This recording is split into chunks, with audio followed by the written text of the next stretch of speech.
2월 첫 번째 주일입니다. 이 날을 맞이해서 벌써 한 달이 지나갔고 우리가 생각하는 모든 것들이 잘 되고 있는지, 또한 우리가 섬기고 있는 교회와 우리가 또 지내고 있는 가정, 내가 또 열심을 다하여 살아가고 있는 삶의 현장인 모든 자리들이, 직장이나 모든 자리들이 하나님의 은혜와 하나님의 뜻대로 잘 진행하고 있는지, 또 내가 계획한 대로 잘 가고 있는지, 또 문제가 있다면 도대체 어떤 문제 때문에 그런 일들을 내가 아픔을 겪고 있는지에 대해서 바울의 견해를 통해서 한번 보도록 하겠습니다. 고린도전서는 바울의 제2차 전도 여행 중에 세워진 교회인 고린도 교회를 위해 쓰여진 성경이 고린도전서입니다. 당시 고린도는 헬라 제1의 상업도시로 아가야 지역의 수도였습니다. 그러다 보니까 무역과 상업이 번창하고 굉장히 부유한 도시였죠. 하지만 각종 우상숭배, 부도덕한 풍조, 이런 것들이 또한 함께 거기에서 있었던 그런 곳입니다. 그러다 보니까 겉으로는 굉장히 화려하고 번창하고 부유한 도시였지만 그 속에는 우상숭배가 넘쳐났고 부도덕했고, 또 이런 것들이 아주 타락한 그런 도시, 그 도시가 고린도였고, 또 그것을 배경으로 세워진 교회가 고린도 교회였다 하는 거예요. 그러다 보니까 이런 배경에서 고린도 교회가 굉장히 심각한 어려움을 겪게 됩니다. 이런 상황에 대하여 바울이 질문에 대한 답변의 형식을 취해서 분파, 그 다음에 소송, 은사, 결혼, 성만찬, 부활 등 교회에서 전반적으로 일어나는 모든 실제적인 문제를 다루고 그 성도들의 실천적 삶을 다룬 바울의 서신이 바로 고린도전서예요. 그러니까 성도들의 모든 삶을 다 다뤘다라고 볼 정도로 정말 귀한 책이 고린도전서입니다. 오늘 이 부분은, 오늘 저와 여러분이 오늘 읽었던 이 부분, 고린도전서 1장 1절부터 9절의 부분은 고린도전서의 서론이에요. 고린도 교회를 향한 바울의 문안 인사로 여기서 시작을 하지요. 이 서론을 통해서 문제를 넘어서는 교회에 대한 기대, 또 문제를 넘어서는 교회의 기대, 문제를 넘어서는 교회가 어떤 역할을 할 것인가를 기대하는 그 하나님의 기대에 대해서 살펴보기로 원합니다. 우리 교회와 어쩌면 비슷한 상황, 어쩌면 좀 다른 상황, 그럼에도 불구하고 하나님이 기대하고 계신 것에 대한 그 기대를 보기를 원하는 겁니다. 오늘 우리가 교회 상황을 좀 이해하기 위해서는 고린도전서를 좀 공부할 필요가 있어요. 그래서 수요일마다 제가 고린도전서에 대해서 이야기하고 있는데 오늘날 교회와 맞아떨어지기 때문에 그래요. 오늘의 교회 상황을 이해하기 위해서 그 이야기는 바꿔 말하면 고린도 교회가 2000년 전에 존재했던 고린도 교회가 오늘날 존재하고 있는 현대의 교회와 너무 닮아있다라는 거예요. 너무 비슷한 상황을 가지고 있던 교회가 바로 고린도 교회, 그리고 현대 교회예요. 겉으로만 봐도 그래요.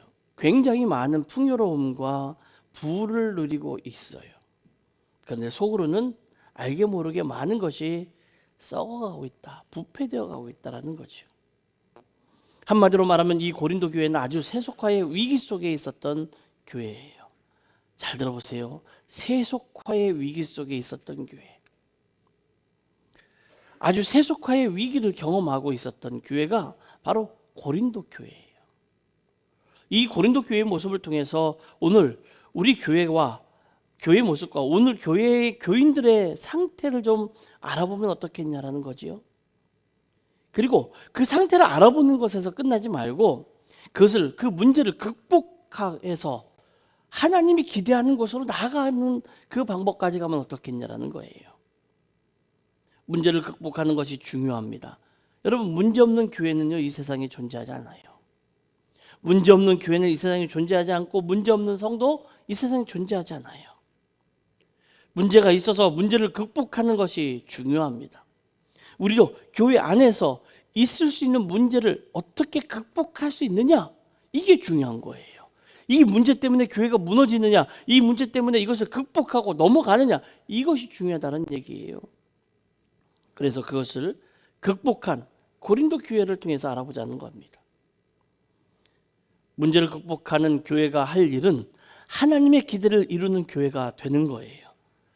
문제를 극복했으면 그곳에서 끝나고 자랑하고 이제는 안심하고 안도하는 것이 아니라 이제 교회가 할 일이 있어요. 그게 뭐냐? 하나님의 기대를 이루어가는 거예요. 그렇다고 문제를 극복하는 것이 중요한 과제이지만 문제만 극복한다 해서 다 되는 건 아니에요. 적극적으로 문제를 넘어서서 어떻게 교회가 교회다운 역할을 하고 그 기능을 감당해서 하나님이 쓰시는 교회가 되는 것이 우리의 관심이어야 합니다. 어쩌면 여전히 우리의 관심은 교회가 부흥하는 걸 거예요. 교회가 부흥한다라는 생각을 단순하게 합니다. 건물이 커지고 재정이 넉넉해지고 사람이 바글바글 넘쳐나고 모든 사람들이 교회를 생각하면 야, 그 교회 큰 교회야 라고 생각하는 그 생각을 첫 번째로 할 거예요. 그게 관심이에요. 하지만 우리의 관심은 그런 곳에서 더 뛰어넘어서 하나님이 우리 교회와 우리 성도들을 어떻게 하나님의 기대에 충족한 삶을 살 수 있도록 되어 가느냐, 여기에 관심을 맞추자는 거예요. 오늘 우리가 함께 읽었던 1장 1절에서부터 9절에서 고린도 교회가 이런 문제를 극복하고 하나님이 기대하는 교회가 되기 위해서 세 가지를 말을 합니다. 우리가 이런 모든 있을 수 있는, 부딪힐 수 있는 교회 안에 밖의 문제, 이런 문제들을 넘어서서 우리가 정말 하나님이 쓰시는 교회, 하나님이 쓰시는 성도가 되기 위해서는 어떻게 해야 될까? 성경에서 말하고 바울이 말하고 고린도전서가 말하고 있는 세 가지를 오늘 함께 나누고자 합니다. 첫 번째, 하나님의 은혜를 기억하라는 거예요. 한번 따라해 보세요. 하나님의 은혜를 기억하라. 그래요. 하나님의 은혜를 기억하라는 거예요. 우리가 은혜 받은 자이기 때문에 은혜 받은 자다워야 합니다. 바울이 2절에서 말하고 있는 내용이에요. 고린도인은 하나님의 교회, 곧 그리스도 예수 안에서 거룩하여지고 성도라 부르심을 입은 자들, 그게 우리예요. 성도들. 우리는 성도들이에요. 여러분 자신을 성도로 믿으십니까? 이거 자신 없으면 큰일 납니다. 성도로 믿으셔야 돼요. 3절에 하나님 우리 아버지와 주 예수 그리스도께서 내려주시는 은혜와 평강이 여러분에게 있을지어다. 그들에게 은혜를 빌어줘요. 누구에게? 성도들에게. 4절, 나는 여러분이 그리스도 예수 안에서 받은 하나님의 은혜를 생각하고 여러분의 일로 언제나 하나님께 감사를 드립니다. 그리스도 예수 안에서 받은 하나님의 은혜를 생각하고, 누가요? 바울이 여러분을 생각할 때마다 여러분이 받은 하나님의 은혜를 생각하는 거예요. 그리고 여러분의 일로 하나님께 언제나 감사를 드리고 있는 거예요. 이게 성도예요. 중요한 것은 이 하나님의 은혜 입은 자들로서 우리가 어떤 자들인가 깨닫고 은혜로운 자다워야 한다는 거예요. 이것이 그리스도인의 거룩한 삶이 출발하는 출발점이에요. 한때 한국교회에서 거룩하다, 은혜롭다 하는 것에 대해서 오해를 하고 살았던 적이 있습니다. 물론 지금도 많은 부분 그렇게 오해하고 살아갑니다. 거룩한 것은요, 체면을 차리는 것처럼 하고 다니는 것이 거룩한 줄 알았어요. 은혜로운 것을 그렇게 알았어요. 항상 네. 예전에는요, 왜 그렇게 말해? 이렇게 말하던 사람이 어느 날인가부터 왜 그렇게 말씀하세요? 라고 하는 거를 은혜 받았다고 생각을 했어요. 물론 그럴 수 있어요. 그러나 은혜 받은 자답다는 것은 거룩한 삶을 사는 삶으로 출발했다, 그 얘기예요. 바울이 이렇게 말하는 부분 중에서 2절에서 말하는 하나님의 교회, 곧 그리스도 예수 안에서 거룩해지는 성도라고 부르심을 입은 자들이 거룩해진 자, 또 성도라 부르심을 입은 자라고 하는 표현은, 여러분 잘 들어보세요. 이 성도, 거룩해졌다, 이 말은요, 도덕적으로 우리가 흔히 쓰는 그 도덕적 거룩함을 의미하는 말이 아니에요. 거룩해졌다. 도덕적으로 거룩해졌다. 다시 말해서 도덕적으로 깨끗해졌다. 도덕적으로 뭐 그런 의미가 아니라고요. 그 사람이 깨끗하여진 그런 의미가 아니에요. 여기서 성도란 다른 말로 말하면 구별된 존재, 이걸 말하는 거예요. 구별된 존재, 우리가 예수를 믿고 구원받은 하나님의 자녀가 되는 그 순간 우리는 구별된 존재가 되는 거예요. 주님, 내가 하나님을 이제부터 믿겠습니다. 예수 그리스도의 보혈로 내가 하나님의 자녀가 되겠습니다라고 하나님 앞에 고백하고 하나님 앞에 섰을 때 하나님이 그 고백을 받으시고 그 믿음을 보시고 우리를 구별된 존재로 분류하시는 그 상황을 성도라고 하는 거예요. 세상 사람과 달라서 구별된 존재, 세상 사람들보다 특별하게 하나님의 보호를 받고 사랑과 은혜를 받는 특별한 존재, 그게 되었다라는 거예요. 하나님께 속하여 하나님을 위해서 살아야 하는 구별된 존재가 되었다. 하나님께 속했고 하나님을 위해서 살아야 하는 존재가 되었다. 그래서 구별되었다라는 거예요. 이 성도라는 표현은 어떤 도덕적 개념이 들어가 있는 표현이라기보다는 우리의 새로운 신분, 새로운 위치를 말해주는 거예요. 내가 성도가 되었습니다. 그 얘기는 내가 어떤 도덕적 개념으로 그 안에 내가 들어갔다라는 건 아니에요. 내가 새로운 신분이 되었고 새로운 위치가 되어서 그 새로운 신분과 새로운 위치에 맞게 그렇게 살아가게 되었다라는 거예요. 다시 묻겠습니다. 그렇다면 여러분 성도입니까? 여러분 정말 성도냐고요? 여러분 정말 성도이십니까? 아이러니하게도 우리는 다 죄인입니다. 아니, 죄인이었습니다. 좀 더 정확하게 말하면 죄인이다가 아니라 죄인이었습니다. 그러나 어느 날 우리는 하나님의 은혜를 깨닫고 십자가에서 나를 위해서 죽으시고 부활하신 예수 그리스도의 믿음으로 말미암아 하나님 앞에 의롭다고 함을 얻게 되었습니다. 죄인이었습니다. 이제는 의인이 된 거예요. 의인이라는 개념이나 성도라는 개념은 같은 개념이에요. 예수를 믿는 순간 내가 무슨 행동을 했느냐와 상관없이 나는 하나님의 은혜로 의인이 된 것이고 성도가 된 거예요. 이것은 새로운 신분이고 새로운 위치예요. 그런데 중요한 것은 이제부터 우리에게는 어떤 의식이 좀 필요합니다. 내가 새로운 신분을 얻었고 새로운 위치에 가 있으니까 내게 필요한 것이 어떤 의식이에요. 나는 의인이다. 그런데요, 여러분 의인이고 여러분 성도잖아요. 예수 그리스도의 보혈로 내가 깨끗함을 얻었잖아요. 근데 매일 기도할 때마다 그럽니다. 하나님 앞에 기도할 때마다 하나님 이 못쓸 죄인이, 하나님 이 못난 죄인이 죄를 짓고 또 왔습니다 하고 우리 죄를 대면하고 또 정직하게 이야기하고 고백하는 그 자리가 필요한데 매번 와서 할 때마다 하나님 나는 죄인입니다. 나는 죄인입니다. 그러고 끝나버려요.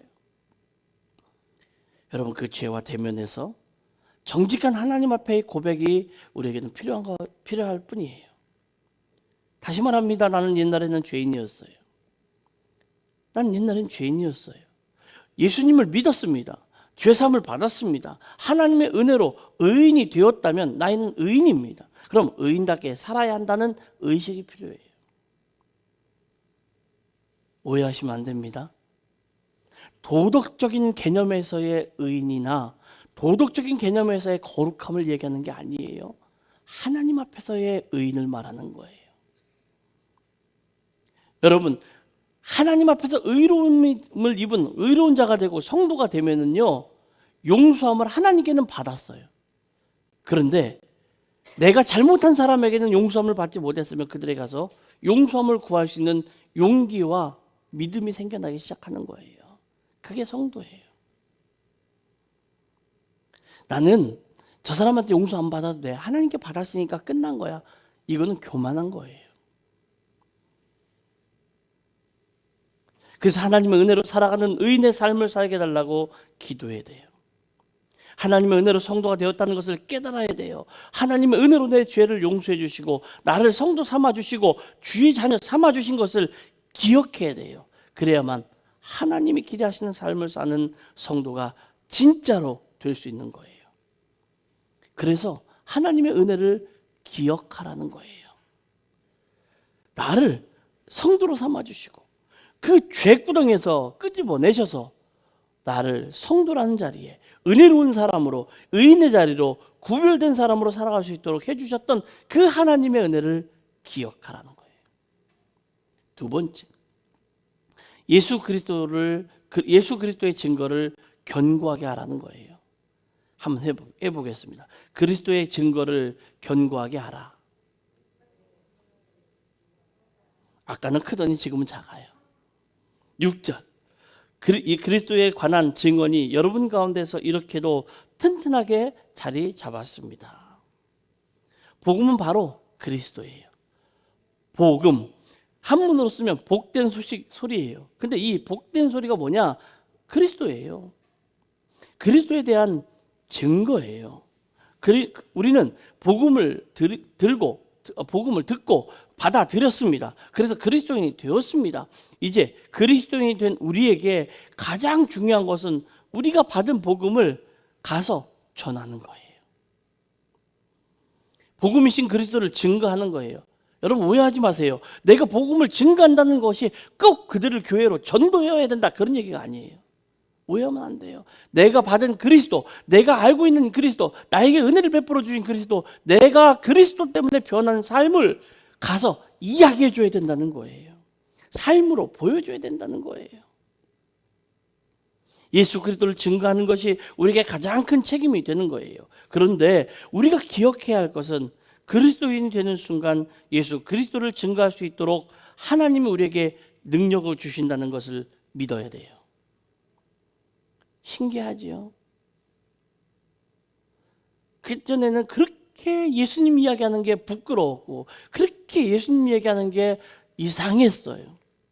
내게 예수님의 은혜가 이렇게 꿈틀꿈틀 움직이고 부글부글 올라오고 있는데 온천수처럼 탄산수처럼 막 끌어오르고 있는데 여기로는 안 나와. 왜? 부끄러워서. 그냥 하나님의 은혜가 내게 임하고 하나님의 역사가 내게 가운데 하나님의 능력이 내게 임하기 시작하니까 톡톡 튀어나오기 시작합니다. 그래서 5절은 우리가 예수 그리스도 안에서 모든 일과 모든 지식의 풍족함으로 하나님은 고린도 교회 성도들에게 주시고 지식을 주셔서 그리스도를 잘 증거하게 하셨습니다. 똑같이 우리에게도 하나님께서는 은혜를 주시고 지식을 주시고 그리스도를 잘 증거할 수 있도록 해주시는 거예요. 그러니 이제부터 우리의 삶이 온전한 삶이 되려면 예수 그리스도의 증거를 더 견고하게 해야 합니다. 그렇게 견고하게 해야 되는 게 뭘까요? 성경을 열심히 파서 열심히 공부해서 성경책이 너덜너덜해질 때까지 성경을 읽어야 되냐? 아니요. 집안일 모두 다 팽개치고 교회 와서 죽어라 하고 기도만 해야 되냐? 아니요. 모든 걸 다 팽개치고 가서 전도만 해야 되냐? 아니요. 그리스도의 증거를 더 견고케 하는 것이 뭐냐? 내 삶을 더 견고하게 만들어가는 거예요. 그게 우리의 삶이 되어야 되는 거예요. 내 삶에서 예수님이 드러나야 되는 거예요. 어떻게 비유하면 좋을까요? 평상시에 늘 그냥 바깥에 출입하던 사람이 어느 날 몸에다 향수를 착착착 뿌리고 나갔습니다. 늘 만나던 사람들이 갑자기 그럽니다. 오늘 몸에서 좋은 냄새 나네? 왜 그랬을까요? 내 몸에 향수를 뿌렸으니까요. 요즘엔 섬유유연제가 워낙에 좋아서 오랫동안 향이 지속이 되잖아요. 우리 몸에 예수님이 들어오면 내 몸에서 자연스럽게 예수님의 모습과 냄새가 나야 되는 거예요. 그렇게 살아갈 때요, 하나님은 우리에게 이 예수님을 잘 증거할 수 있도록 요즘에 변했어, 요즘에 달라졌어, 요즘에 왜 그래? 라고 말하면 전에는 아까 말씀드린 것처럼 꿈틀거리고 말 못하고 쭈삣쭈삣 했던 것들이 이제부터는 하나님의 은혜로, 하나님의 능력으로 말미암아 말주변이 생겨나고 지식도 더해지는 거예요. 어떤 것들이요? 하나님에 대해서 이야기할 수 있는 말주변도 생기고 지식도 생기는 거예요. 사람들이 그렇게 말합니다. 저 사람 저렇게 말 잘했나? 저 사람 저렇게 똑똑했었나? 저 사람이 저렇게 지혜로웠었나? 왜 그러지? 예수님 때문에, 하나님 때문에.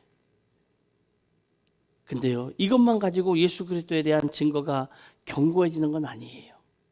우리가 좋은 말주변을 가지고 열심히 복음을 풀어서 또 훈련을 받고 잘 설명해 주지만 내 삶에 따라오지 않는다면 그 증거는 무기력해지고 힘이 없어지는 거예요. 왜 한국 교회가 그렇게 성경 공부를 무지하게 열심히 하고 제자 훈련을 그렇게 많이 하고 한국 교회가 이렇게 좋아졌는데 왜 한국 교회를 향한 손가락질이 그렇게 많을까요? 간단해요. 그 좋은 말들과 열심히 있는 복음 전함이 교회와 성도들의 삶 속에다 안 나타나고 있기 때문에 그래요. 그러니까 힘이 없고 무기력하고 손가락질 받는 거지요. 그래서 바울이 이야기하는 것은 너희들의 삶이 거룩해져야, 너희들의 삶이 거룩해져야 이 증거가 더 견고해질 수 있다, 이렇게 말합니다. 우리가 정말 문제를 넘어서서 하나님이 쓰시는 사람이 되려면 우리의 삶이 복음의 증거에 뒷받침이 되는 삶이 되어야 되는 거예요. 세 번째, 성령의 은사를 헛되이 하지 말라. 따라하겠습니다. 성령의 은사를 헛되이 하지 말라. 고린도후서 6장 1절에 가보면 하나님의 은혜를 헛되이 받지 않도록 하십시오라고 합니다.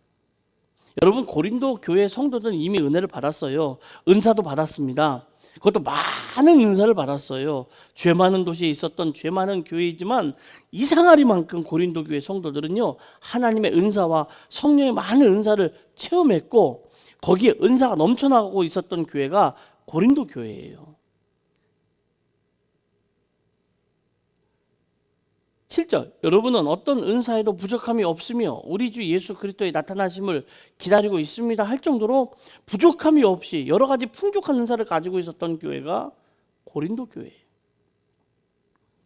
중요한 것은 이 은사들을 가지고 하나님이 기뻐하시는 삶을 살고 하나님이 기뻐하시는 일을 감당함으로 예수님이 오실 때 부끄러움이 없이 주 앞에 설 수 있다는 것, 바울은 그걸 부탁하고 있는 거예요. 너희들에게 성령의 은사가 내려졌고 성령의 은사가 너희들에게 주어졌으면 그것을 헛되이 쓰지 말고 헛되이 안 쓰고 나서 주님께서 오시는 그날 내가 이렇게 했습니다라고 부끄러움이 없게 되어라 라고 얘기하는 거지요. 8절, 우리 주 예수 그리스도께서 나타나실 날에 여러분이 흠잡을 데 없는 사람으로 설 수 있도록 주님께서 여러분을 끝까지 튼튼하게 세워주실 것입니다. 은사를 주신 이유는 은사를 가지고 이웃을 돕고 내 삶도 더 견고하게 해서 예수님이 오실 때, 다시 오실 때 부끄러움 없는, 책망할 것이 없는 성도로 주님 앞에 설 수 있도록 해야 하므로 성령의 은사를 함부로 헛되이 쓰지 말라는 거예요. 그렇다고 내게 주어진 은사를 쓰지 말라는 얘기가 아니라 헛되이 쓰지 말라는 얘기예요. 그래서 저는 예전에 그런 얘기를 했었어요. 무슨 일만 있으면 주여, 그런 사람이 있어요. 이게 뭔 일이 이렇게 있다가도 별거 아닌 일이고요, 그냥 안 좋은 일인데도 갑자기요 쿵 뭐 하면 아이고 주여, 그런 사람이 있어요. 그런 거 하지 말라고요. 뭐 그게 별거 아닌데